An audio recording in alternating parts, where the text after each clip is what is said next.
Hello everyone, welcome back to my channel. My name is Mia and I run Sticky Kitten Crafts. I'm so excited you're here today because we are going to do a 2024 recap of my business. I went through all my different platforms that I use and tried to find a bunch of different analytics that would kind of just show you how my business performed this year, and also just another couple of fun metrics that I'm always interested in learning about myself. So we will jump into it. That's why I have my laptop here as I'm looking at this. Please don't mind me.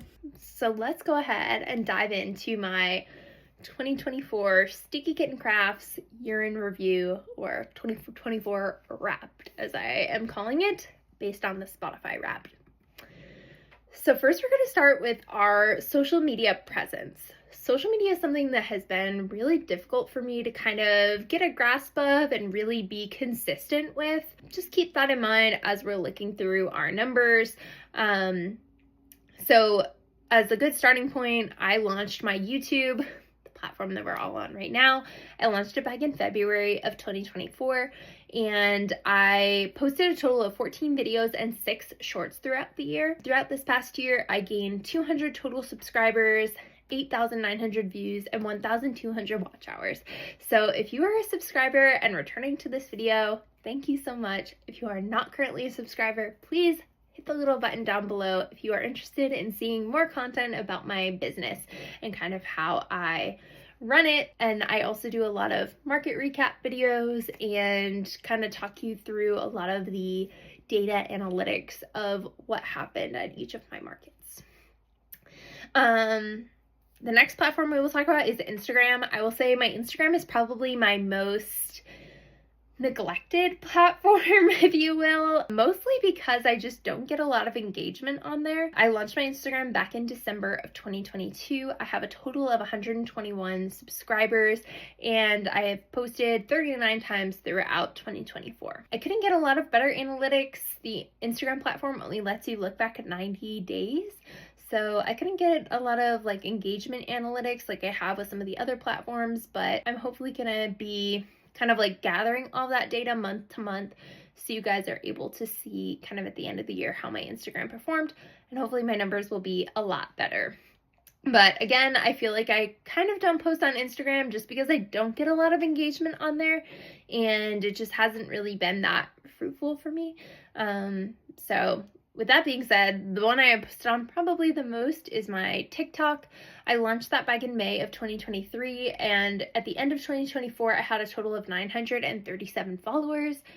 A lot of those followers came in 2024. That was when I really kind of started posting a lot, but definitely gained a few followers back in 2023 as well. I had 61,000 post views during 2024, 2,915 likes, and a total of 52 posts. So again, definitely a little bit more active on that site, and obviously a little bit more engagement. So I will be really sad if they ban TikTok, because it's definitely helped my business grow more than some of the other platforms. But with that, I guess I will, if they do ban it, I'll just have to learn how to better use YouTube and Instagram. Okay, and then the last platform that I included on here as far as social media is my Pinterest. So just a quick note on Pinterest, I did run some paid pins throughout the year, so that's why my impressions and engagements are kind of high. I had 373,000 impressions, over 2,000 engagements, over 1,500 outbound clicks, 237 saves of my pins, and then a total audience of nearly 300,000 people. So definitely doing kind of well on Pinterest. I think I maybe have converted a couple of people for some of my patterns from Pinterest, but I feel like Pinterest is more of a lurking site versus a converting site. I don't think that's necessarily always the case, but I know, at least for myself, I don't necessarily go on Pinterest to then buy something. I do it a lot for mood boarding and things, so I'm not sure if that's exactly how other people use it, but just a way for my brand to hopefully get some like recognition and engagement, but I think I'll probably do better if I am to continue working on like boosting my engagement on TikTok and Instagram. So that's my social media. Definitely still a lot of work to do here, and if I haven't mentioned it already, in the next week or two, I plan on putting out a video that talks through my 2025 goals. So in that new YouTube video, I will talk about kind of my plans and hopes for growing each of these social media channels and kind of gaining more traction on each of them. Okay, next we are going to talk about markets. So markets were something new that I started in 2024. I had my first market in May and it was great. I have market recap videos for every one of these markets except for my December one. I just never got around to filming it. That market definitely went okay, but wasn't necessarily the greatest. But if you're interested in seeing market recaps for any of the other 4 markets, those are all on my YouTube, so definitely go check it out. I did my markets across 4 different organizations, so I only kind of like repeated an organizer once. I really liked that. Given it was my first year, I could kind of test it out, see how different people run their markets, and see which kind of organizers fit my vibe. You'll find some organizers will allow for more than one type of person with it, like your same product. Others will try and limit it so there's only one person with like the kind of product you're having. So definitely test out different organizers, see how things go, see if you like the way they have things set up, the way they promote their event. That's another really big thing. And then just kind of, continue going with the ones that you like best. So, yep, I did 4 markets this year and across 4 different organizations. I definitely want to try and do quite a few more because as we'll see in a few slides, a lot of my finances, like a lot of my revenue comes from my markets. Next, we will talk about the number of items that I sold. So I had 111 total orders. So this was the number of individual people that purchased from me throughout the year in like different orders. Like I think one of my friends might have bought something from me like at 2 different time points, but those would count as different orders. And this is for both my markets and my online business. So I sold a total of 13 online orders. The rest of my business came from doing markets. So as you can see, right now, my business is very market heavy. I would like for that to not be the case, but we'll kind of see how that goes. I sold a total of 142 items. 16 of those items were sold online. And just so you can get an idea, actually, I haven't sold a single plushie online or a single crochet item, which is insane. But I sold 5 tapestry patterns and 11 different sticker orders online. So that was how my online business went. And then I kind of tallied up all the different items that I had sold, and I sold 49 unique items, which is fun. Obviously, I've made a lot more items than that, and some of them haven't sold. And obviously, I sell a lot of similar items. Like, we'll see in a couple of slides some of my top sellers where I sold a bunch of the same item. But 49 unique items made me kind of happy. I definitely want to increase that in the next year and get people interested in a bunch of different things in my booth. Next, we have our finances. So one thing I did not include on here, which some of you will probably berate me for in the comments, but I did not include all of my expenses. I only included my total sales that I had. Honestly, this is kind of because I haven't gotten through like a lot of my accounting for the year. I also maybe wasn't that great at keeping track of every single expense that I had. So that's something I'm really going to focus on in 2025 is like being more focused on my finances, making sure that I am like coming up in the positive. For now, I just kind of want to focus on the good because I felt a little bit down about some of my stats that I'm sharing here, just to be fully transparent. Like I feel like I've worked really hard on my business, but some of my numbers maybe don't reflect that in my eyes. Just kind of wanted to keep it positive and not negative, if I'm being honest. I had a total of $2,842 in sales, 82 of those dollars came from my online sales, and then 178 of those dollars I am setting aside for tax purposes. So just kind of to break that down a little bit. Again, next year, if I redo this, I will hopefully have a better breakdown of my finances, but overall just wanted to be very transparent about how much money I made this year. A little less than $3,000 isn't a lot, especially given all of the time and effort that I put into my business, but I'm hoping to again kind of tweak my business a little bit moving forward so that I have some things that I can sell that don't necessarily cost all my time, like making patterns that can stay on my website and can be sold over and over and continue building revenues. Again, we'll talk a little bit more about my finances piece when I do my next video about my goals, but again, just wanted to try and keep it a little bit light and happy. This next slide kind of depresses me a little bit. So back in 2023, I got kicked off of Etsy. So this was my first year of being like fully online and having my own website and needing to drive traffic and try and get orders on my own website. As you can see, that did not go very well. I only had 13 online orders, which makes me really sad, especially because I'm like a crochet business and I sold some crochet patterns, but most of what I sold was my stickers, which was something that I sold a lot of on Etsy. But yeah, it's a little depressing to me on that front. But overall, I did get 2,846 visitors to my online store across 2,972 sessions.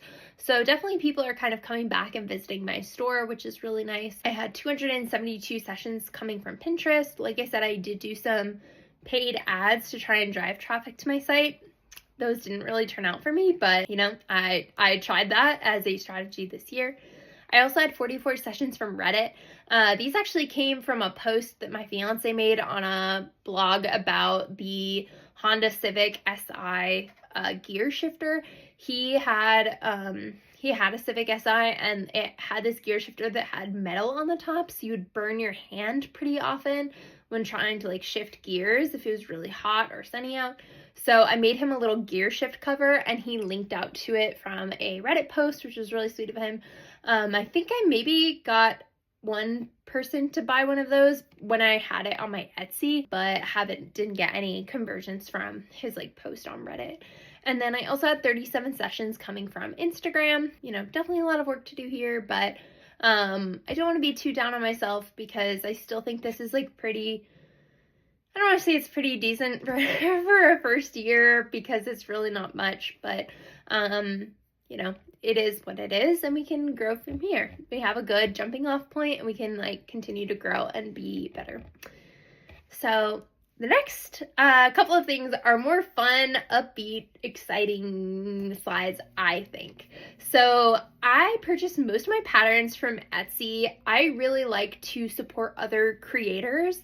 I know a lot of people will see a pattern and they'll be like, oh, I can just like figure out how to make it myself. Like, I would rather not waste my time trying to reinvent the wheel. If someone has already done it, I will gladly buy your pattern and support you and make your work. Or if someone has done something that's like kind of interesting that I want to tweak, I obviously wouldn't sell like a pattern to that thing, but sometimes like, I don't know, I have a hard time making like just general shapes. Like I'm like, how do I make a ball or something? So I'll buy a pattern just to like learn how to make that one shape off of the pattern, and then use it for something else. So just, I like to not reinvent the wheel. So I have bought 139 total patterns, and then I have completed 86 patterns this year, which was really exciting. I think in the last couple of slides I had mentioned that I sold 49 unique items. So it was great to just kind of see that I had sold out of a lot of the different unique patterns that I had created. A little over half, I guess. So definitely exciting on that front. I'm hoping to continue working through all my patterns and make all of them, but I am definitely an over pattern buyer. I buy a lot of patterns because I don't know, it's a weird thing for me. I like to buy them and eventually do them, but I don't always do them right away. So okay, so that is it with my patterns. Again, this is something that I want to track throughout the next year as well, kind of see how many I purchase and then how many I complete. Next, we will talk about the top items that I sold. So I kind of gave you a little bit of a teaser earlier on, but I sold a total, my top selling item was my Maybell chicken, and I sold 14 of them. I will say that I sold, I think, most of those Maybell chickens at my very first market back in May, and then sales were very slow. I'm not sure if the Maybell chicken kind of had its moment and then lost it. I have seen quite a few other creators talking about how they maybe don't sell as well anymore, but just kind of a note on that. I have a lot left, so I'm hoping that they have another moment in the springtime, maybe around Easter. That's where we're at with the Maybell chickens. I also sold 10 leggy frogs, and I'm really not surprised by any of these 3 items because they are all $10 price point items. So it makes sense that I sold the most of them because they are one of the cheapest items that I sell at my booth. So I sold 10 leggy frogs. I will say as well, these ones also saw a drop off, but mostly I think it was because I started selling the stressy frogs, like the frogs that had the little stress ball coming out of their mouth. Those were a huge hit after I launched those, and people were definitely more likely to buy those versus the leggy frog. So again, just kind of something to keep in mind. I kind of maybe cannibalized my sales a little bit, but I do have a lot of leggy frogs left, which is nice to start off the next market year.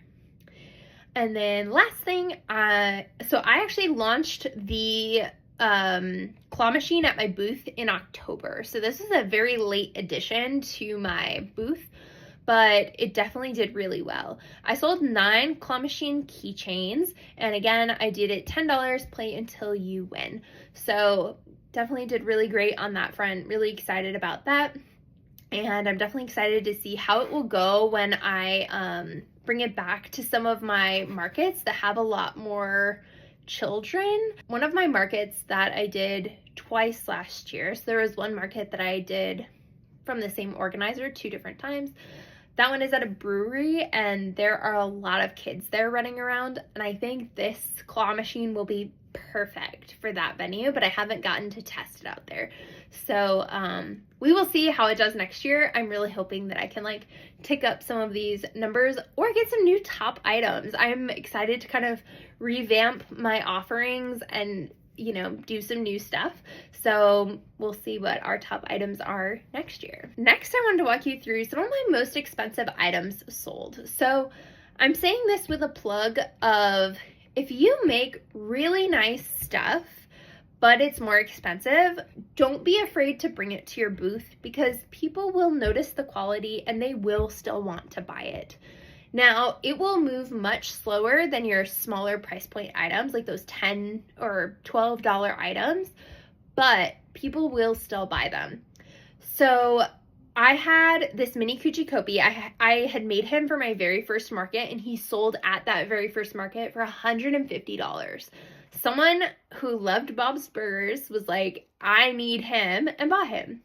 And he was maybe like yay big. I don't even know if he was that big, but he was fairly small. I made him out of acrylic yarn, but he took me a long time to make. And you could tell he was really, again, good quality. So someone was willing to pay the $150 price point that I had on there. I fully was not expecting for someone to buy him. When the guy came up to buy him, I was like, do you know how expensive he is? He's kind of expensive. And the guy was like, yep, I already saw the price and I am obsessed with him. And I was like, perfect. So he bought him. But again, just a plug, like, if you have expensive things, like, bring them. People will love them and they may eventually sell for you. Don't always like be beholden to only having like low priced items. I think sometimes those bigger items can really showcase the quality of your work, and they're like a better eye-catching thing to have at your booth. So that's like one of my biggest takeaways from my markets this year. The next most expensive item I sold was the octopus. I made this back in March, had him at my booth until my October market. So definitely took him a long time to sell. But again, like, someone saw him, and honestly, I had him for, I think I had him at my booth for less money, for I think like $70 or $80 for a long time. Basically, I had him at my booth for $70 from I want to say May until that October market. And then I made a second one because I wanted to make sure that I was paying myself enough for my time. I wasn't. So I upped his price to $130 and then someone bought him. Which is like crazy to me. My fiance was so shocked that someone finally bought him, especially since he was at that higher price point. But if you make these nicer items, like, people will be expecting that it should be higher priced. They may question if your price is too low. So that could have been the case here. I think the person that saw him just like really loved him and wanted to have him. So that was that. Next I made this little astronaut. He was $100. He came with a little backpack with a little alien inside. Again, like, he felt like a higher price point item, I think, to my customers because he had the little backpack with the little extra alien. I think had I just sold just the astronaut, I definitely would have had to lower the price. And I will say that, or I would have lowered the price, because I do measure all my materials and my time. So he would have been lower priced anyway, but I think the little extra like backpack with the alien was kind of what sold him in the end. Someone came up to my booth, saw him, and kept thinking about him throughout the day and had to come back. And I think also having those couple of unique items that people won't find at other booths is what will sell them. I mean, people will think about those things and then like want to come back. I had the that pumpkin guy, he should be in my October market recap video. It's by Kit's Knits. He's like the pumpkin man. Someone came back to my booth like multiple times because they were thinking about him. They didn't end up buying him, but it was one of those things where they just kept thinking about him and wanted to buy him. So I was honestly surprised that he didn't sell. He was, I think, priced at around $90, so another really high dollar price point item, but it was something that they could not get any of the other booths around because a lot of the other crochet booths at that market were focused solely on like the smaller items. So, and then the last thing I have here is this flower pillow. I made this back before my market in May.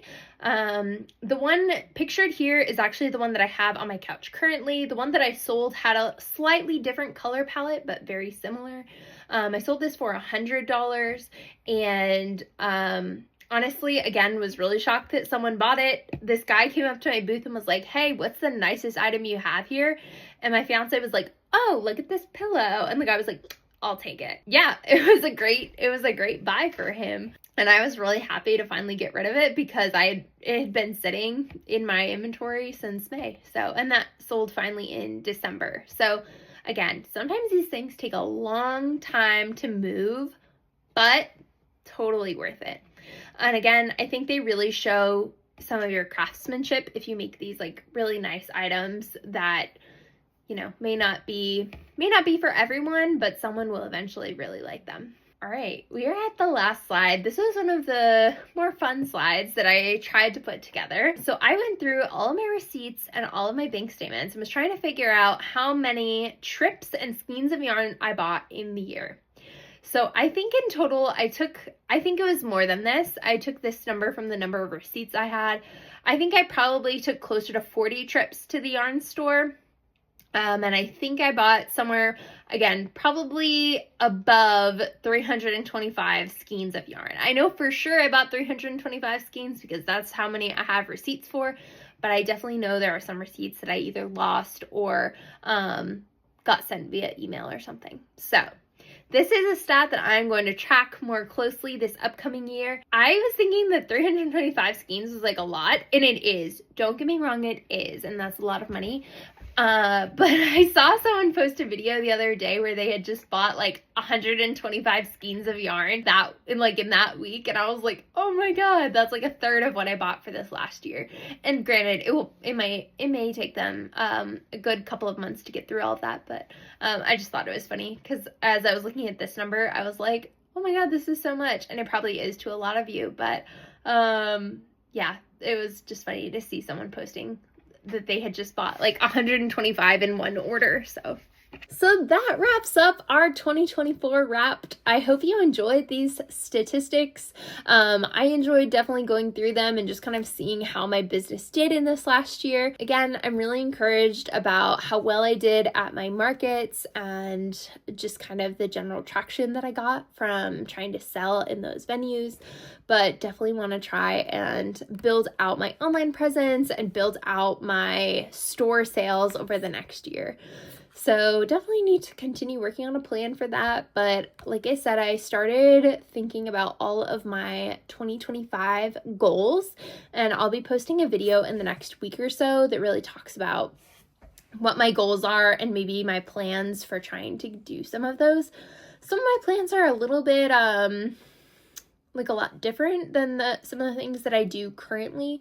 But I'm excited to try and test out some new things and see what works for me and my business.